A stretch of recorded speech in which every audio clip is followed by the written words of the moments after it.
ನಟಿ ಆಶಿಕಾ ರಂಗನಾಥ್ ಅವರಿಗೆ 2024ರ ವರ್ಷ ಒಂಥರ ಲಕ್ಕಿ ಅಂತಾನೆ ಹೇಳ್ಬಹುದು. ಯಾಕಂದ್ರೆ ಕೆಲ ದಿನಗಳ ಹಿಂದೆ ಅವರ ಸಹೋದರಿ ಅನುಷಾ ರಂಗನಾಥ್ ಅವರ ಮದುವೆಯು ಶ್ರವಣ್ ಎಂಬುವರೊಂದಿಗೆ ಅದ್ದೂರಿಯಾಗಿ ನಡೆದಿದೆ.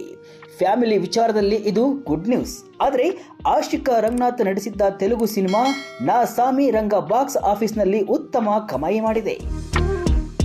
ಟಾಲಿವುಡ್ನಲ್ಲಿ ಸಕ್ಸಸ್ ಆಗಿ ಎದುರು ನೋಡುತ್ತಿದ್ದ ಆಶಿಕಾಗೆ ಅದು ಕೂಡ ಸಿಕ್ಕಿದೆ.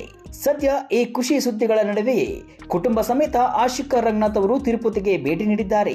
ತಿರುಮಲ ತಿರುಪತಿ ಶ್ರೀ ವೆಂಕಟೇಶ್ವರ ಸ್ವಾಮಿಯ ದರ್ಶನವನ್ನ ಆಶಿಕಾ ರಂಗನಾಥ್ ಪಡೆದುಕೊಂಡಿದ್ದಾರೆ. ಹೊಸದಾಗಿ ಮದುವೆಯಾಗಿರುವ ಆಶಿಕಾ ಅವರ ಸಹೋದರಿ ಅನುಷಾ ಮತ್ತು ಅವರ ಪತಿ ಕೂಡ ತಿರುಪತಿಗೆ ಆಗಮಿಸಿದ್ರು.